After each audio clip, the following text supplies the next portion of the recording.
Hello guys, नमस्कार। मैं निशा तो अपने यूट्यूब चैनल पर आप सभी का स्वागत करती हूँ। सुनाने जा रही हूँ कजरी गीत। आप लोग कैसा लगा कमेंट में जरूर बताइएगा।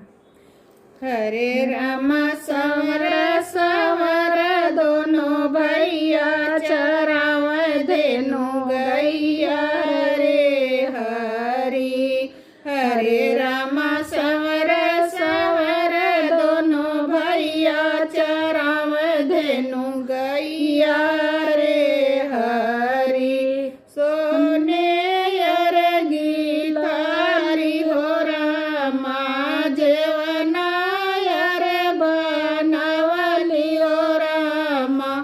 हरे राम जेवना जेवन दोनों भैया चराव धेनु गैया रे हरि। हरे राम जेवना जेवन दोनों भैया चराव धेनु गैया रे हरि। हरे राम संवर संवर दोनों भैया चराव धेनु गैया रे हरि।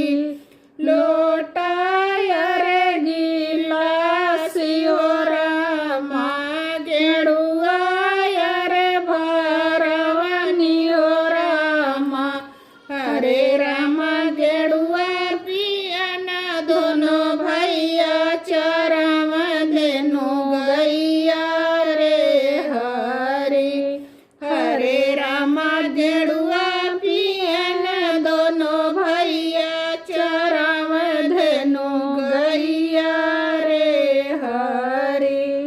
हरे राम संवर संवर दोनों भैया चराव धेनु गैया रे हरि। हरे राम संवर संवर दोनों भैया चराव धेनु गैया रे हरि। खैरायर सोपारी हो रामा बीरवायर जोरवनी हो रामा।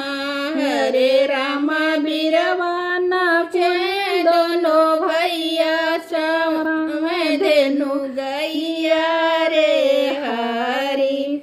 हरे राम बीरवाना चन दोनों भैया चराव धेनु गैया रे हरि। हरे राम संवर संवर दोनों भैया चराव धेनु गैया रे हरि। तो सकत किया हो रामा सजिया यर लगवनी हो रामा। हरे राम सजिया